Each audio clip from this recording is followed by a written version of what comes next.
Assalamu alaikum. I am Mohammad Rafiqul Islam, your English teacher, City Corporation Adarsh Uच्চ Vidyalaya. Today, I am discuss a very important topics for your class. It is truck question. You may ask me, what is truck question? Truck question is short form of question that added end of the sentence. তোমাদের আজকে আমি টাক question নিয়ে আলোচনা করতে যাচ্ছি। এই আলোচনার শুরুতে আমি দুইটা সেন্টেন্স লিখেছি, খুব মনোযোগ সহকারে পড়ো এবং দেখো। Hasan studies in class 9, doesn't he? Nafi did not mix with bad boys, didn't she? Look at does not he and did he. Two form are added with the sentence. This doesn't he and didn't he is the question. So how can you solve it? How can you do it? So at first you need to be think. For that, এই জন্য তোমাদেরকে এই চারটা জিনিস সম্পর্কে ভালো ধারণা রাখতে হবে। প্রথম ধারণা রাখতে হবে subjective pronoun should be identified. কিভাবে সাবজেক্টিভ প্রোনাউন তুমি বাহির করতে পারো, কিভাবে সাবজেক্টিভ প্রোনাউন বাহির করবে, এইটা তোমাকে আগে নির্ণয় করতে হবে। তারপরে তোমাকে 2 নম্বরে তোমার সেন্টেন্সটি নেগেটিভ অর পজিটিভ, এই সেন্টেন্সটি need to be select. At first তোমাকে দেখতে হবে সেন্টেন্সটি কি নেগেটিভ ফর্মে আছে না পজিটিভ ফর্মে আছে। 3 নম্বর ফর্মে auxiliary verb should be identified. এই অক্সিলারি ভার্ব কিভাবে তোমাকে বাহির করতে হবে বা নির্ণয় করতে হবে সেন্টেন্সটা দেখে, সেই বিষয়ে ভালো জানতে হবে। Finally interrogative question mark should be given. This is auxiliary verb, negative form, subjective pronoun.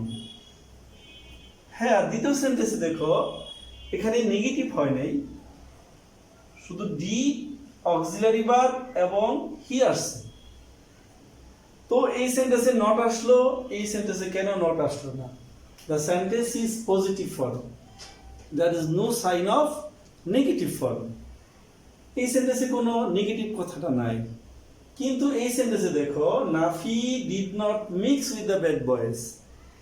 এখানে ডিড নট, এই নট একটা নেগেটিভ ফর্ম আছে, যার কারণে এই নটটা এখানে ইউজ হয় নাই। কিন্তু এখানে নট নাই, এই জন্য নট শব্দটি ব্যবহার হয়েছে। তাহলে তোমাকে কি চিন্তা করতে হবে? যদি পজিটিভ হয় তাহলে নেগেটিভ করতে হবে, আর যদি নেগেটিভ হয় তাহলে পজিটিভ করতে হবে। এই কথাটা চিন্তা মাথায় রাখতে হবে। কিভাবে হি আসলো?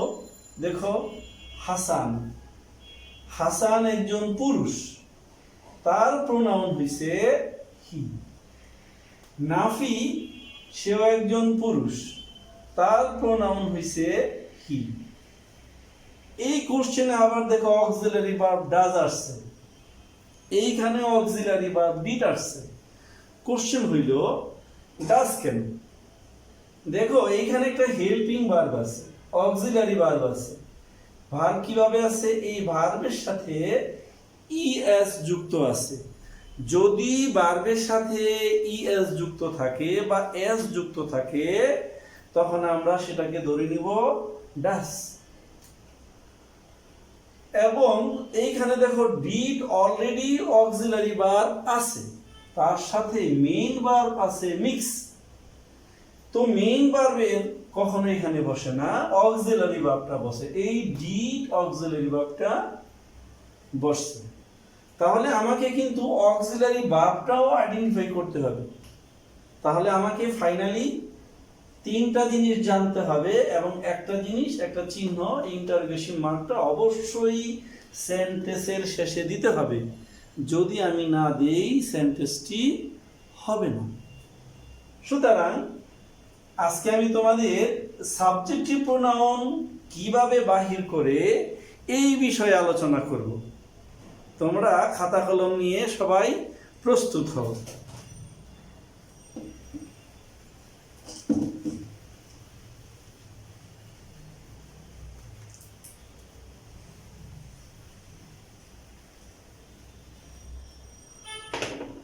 দেখো, সাবজেক্টিভ ফর যদি আমরা সাবজেক্টিভ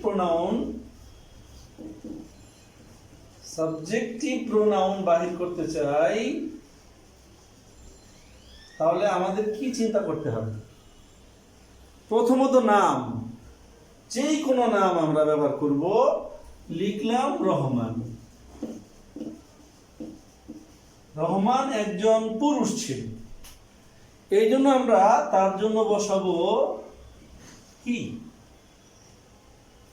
ধরো এখানে আছে রিনা।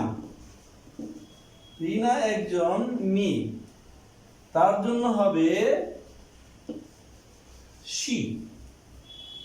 একটা পাখি, বার্ড। এই পাখিটা, এটা পুরুষও বোঝায় না, মেয়েও বোঝায় না, এই জন্য এটা এখানে হবে ইট। আবার ধরো বুক, এটা একটা বস্তুবাচক, প্রত্যেকটা বস্তুবাচক সিঙ্গুলার জন্য ইট।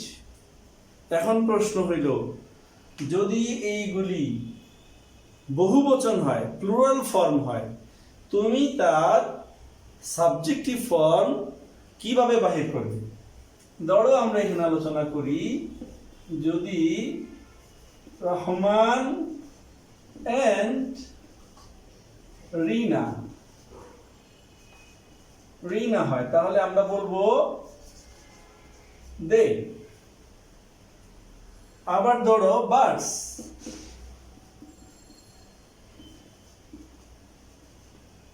তাহলে হবে দে। আছে বুকস, তাহলে হবে দে। তাহলে আমরা কি বুঝতে পাইলাম? পুরুষ বেশি হইলে দে, ব্যক্তি বেশি হইলে দে, বস্তু বেশি হইলেও দে, যেটা ব্যক্তি এবং বস্তুকে প্রাণী জগতের কিছু বহুবচন হইলেও দে হবে। কিন্তু যখন তারা সিঙ্গুলার ফর্ম হবে, তখন কিন্তু তোমাকে কি করতে হবে? রহমানের জন্য হি, পুরুষের জন্য হি, মহিলাদের জন্য শি, এবং পুরুষ মহিলা নির্ণয় না করতে পারলে তখন হয়ে যাবে ইট।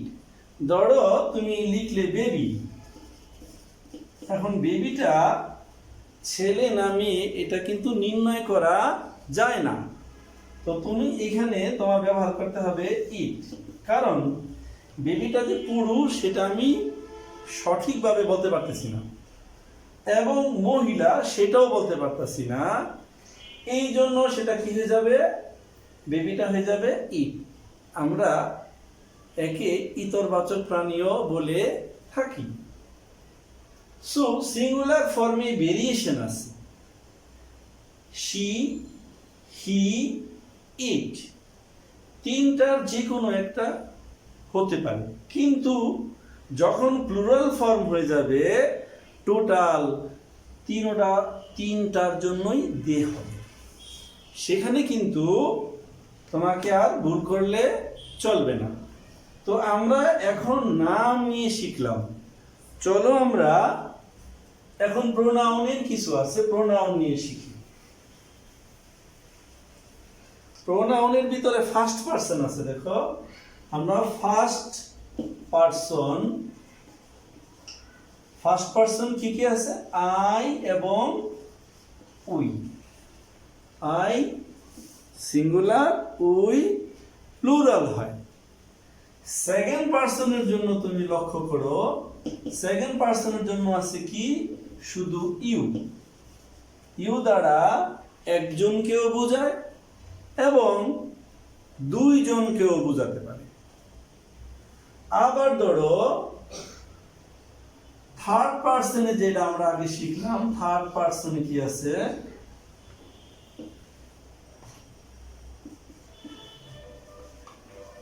থার্ড পারসন আছে শি, হি, ইট এবং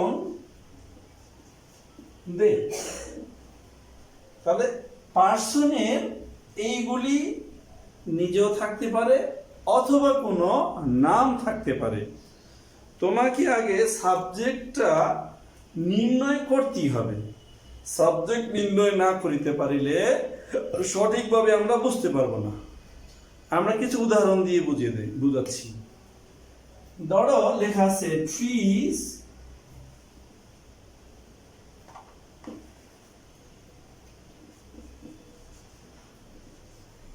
tree is very important in our life.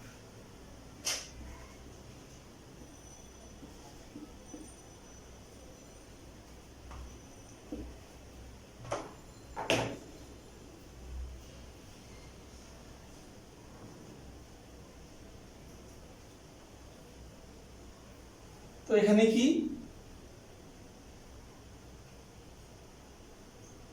Auxiliary verb হইল ইজ,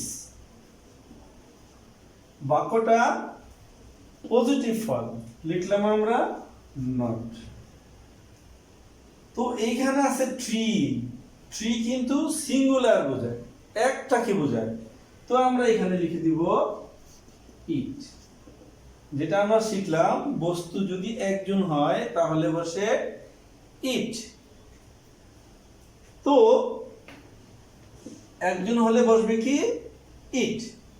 আবার ধরো এখানে যদি ট্রি না হয়ে ট্রিজ হয় তখন কি হবে? দেখো এখানে হয়ে গেল আর, আর ট্রিজ হওয়ার কারণে কি হয়ে গেল? অক্সিলারি আছে আর এবং এখানে হইল দে।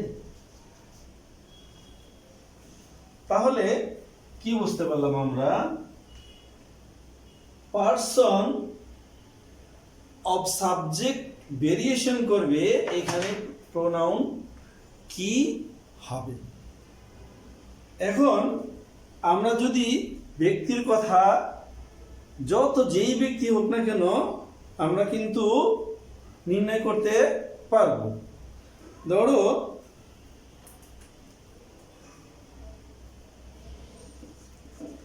I have told you, আমরা এটা টাক কোশ্চেন করব। অক্সিলারি ভার্ব আছে কি হ্যাভ। তো দেখো আমরা কি লিখবো আগে? haven't এবং এইটার প্রোনাউন হচ্ছে আই। তাহলে এই প্রোনাউন যা আছে তাই লিখতে হবে, কিন্তু নাউন যদি হয় তাহলে আমাকে থার্ড পারসন প্রোনাউন নির্ণয় করে লিখতে হবে। কিন্তু যদি প্রোনাউন থাকে তাহলে ওই প্রোনাউনটাই লিখতে হবে, প্রোনাউনের পরিবর্তন হবে না। কিন্তু নাউনের পরিবর্তন হয়ে সেটা প্রোনাউনে রূপান্তরিত হবে। তোমরা কখনোই প্রোনাউনকে রূপান্তর করতে পারবা না। প্রোনাউন কখনোই রূপান্তরিত হবে না, কিন্তু নাউনটা রূপান্তরিত হয়ে প্রোনাউন হবে। প্রোনাউন লিখতে হবে, এখানে নাউন লিখলে হবে না। এখন ধরো আমরা অনেক সময় সাবজেক্ট পাবো যেটা বস্তুও না ব্যক্তিও না, এমন সাবজেক্ট আছে। তাহলে আমরা কি করব?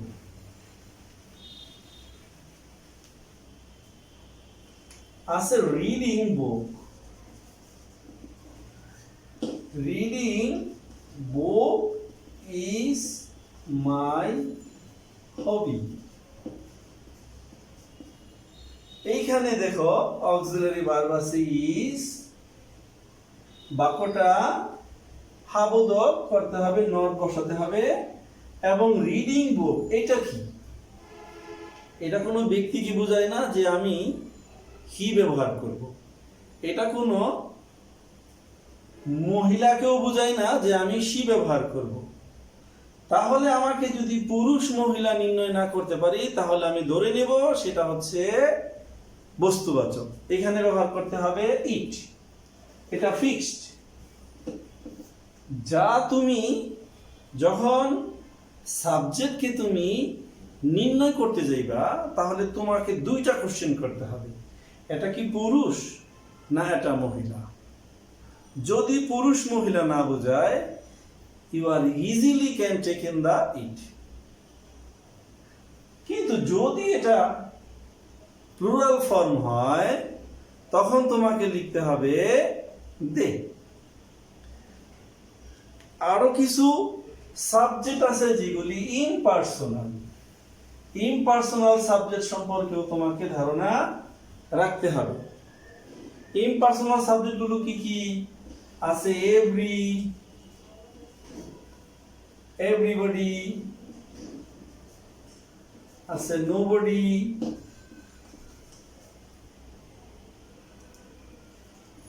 আছে, everyone আছে, no one আছে, anybody, anyone। দেখো এইখানে everybody, nobody, everyone, no one, anybody, no one, এইগুলি দ্বারা কিন্তু প্রত্যেকে বহুবচন বোঝায়, কিন্তু আলাদা আলাদা ভাবে একজনকে বোঝায়।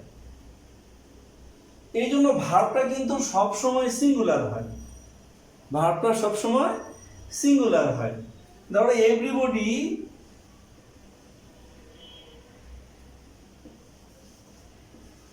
goes to school for learning।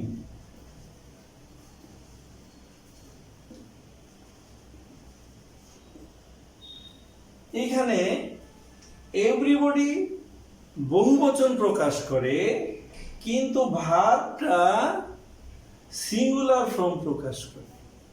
কিন্তু এভরিবডি বহুবচন হওয়ার জন্য এখানে কিন্তু দে হয়, কিন্তু আমরা যতটুকু জানি যে এস বাই এস থাকলে ডাস হয়, কিন্তু দের সাথে ডাস বসে না। এই জন্য আমাকে ডু ব্যবহার করতে হবে। বাক্যটা পজিটিভলি দেখে ব্যবহার করতে হবে ডন্ট ডে। তাহলে নোবডি এভরিবডির জন্য দে, গোস এর জন্য ডাস হওয়ার কথা তোমাকে সব সময় লক্ষ্য রাখতে হবে। তোমাদেরকে লক্ষ্য রেখে খুব মনোযোগ দিয়ে লক্ষ্য রাখতে হবে। এভরিবডি কোনো একজন ছেলেকে বোঝায় না বা কোনো একজন মেয়েকেও বোঝায় না।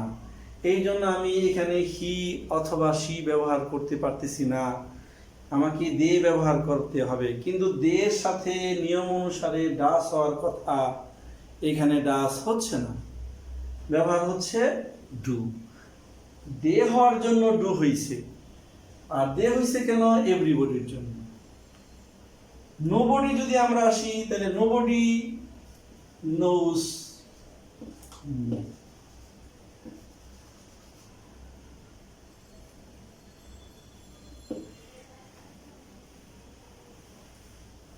nobody knows me here, এখানে আমাকে কেউ চিনে না। সো নোবডির জন্য নেগেটিভ ফর্ম নট হবে না, এখানে হইল দে। কিন্তু নোসের জন্য ডাস হওয়ার কথা, ডাস কিন্তু হয়নি, এজন্য হইল do.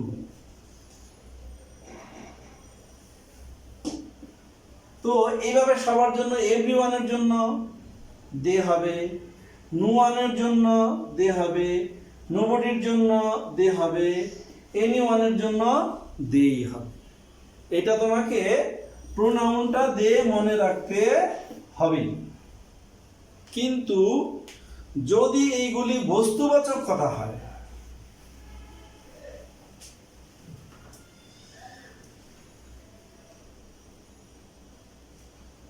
Anything, nothing, anything,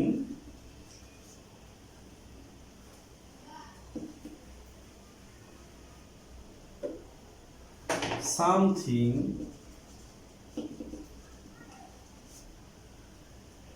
thing, এটার সিঙ্গুলার ফর্মও আছে, থিংস প্লুরাল ফর্মও আছে,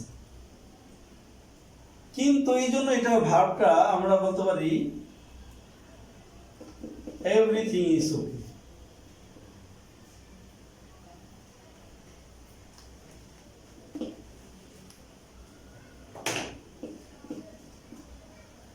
এভরিথিং ইজ ওকে। তো এখানে আমরা কি পাইতেছি, everything is isn't it, isn't it, nothing is okay, তো আমরা এখানে লিখব is it, anything is okay, same negative হইলে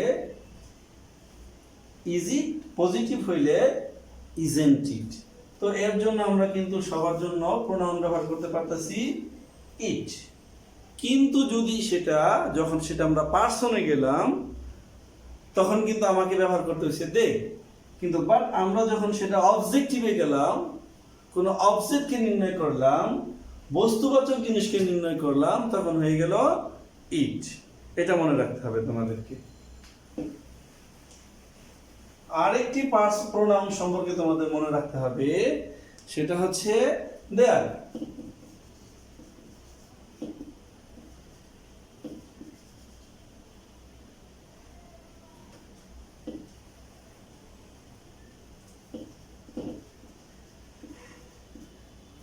There is a book.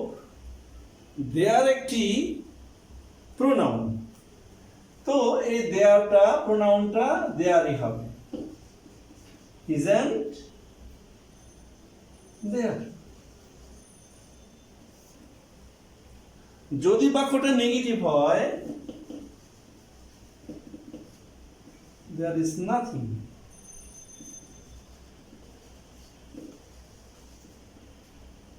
Look at, হয়ে যাবে is there। তো তোমাদের আমরা যে পার্সন নিয়ে আলোচনা করলাম আজকে, টোটাল আমরা একটু রিভিশনে চলে যাই। কি কি পার্সন নিয়ে আলোচনা করলাম তোমরা খাতার ভিতরে একসাথে পার্সনগুলি দেখতে পারো। কি কি আমরা প্রথম পার্সন ব্যবহার করছিলাম, হি, শি, দে, তারপরে আমরা ব্যবহার করলাম কি, ইট, দেয়ার, আই, উই, ইউ। 1 2 3 4 5 6 7 8। এই 8টি পার্সন সম্পর্কে তোমাদের ভালো ধারণা রাখতে হবে। প্রাক কোশ্চেন করতে গেলে 8টি যে কোনো একটি তোমাকে অবশ্যই পার্সন হিসাবে প্রাক কোশ্চেনের শেষে বসাতে হবে। আজকে আমার মেইন উদ্দেশ্য ছিল তোমাদেরকে এই 8টি পার্সন সম্পর্কে শেখানো।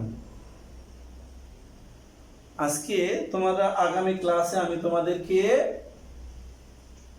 ভার্ব, অক্সিলারি এবং বাক্য কিভাবে পজিটিভ এবং নেগেটিভ সাইন পাওয়া যায় সেই বিষয়ে আলোচনা করব। তোমাদের সুস্বাস্থ্য কামনা করে আজকের মতো এখানে বিদায় নিলাম। আল্লাহ হাফেজ।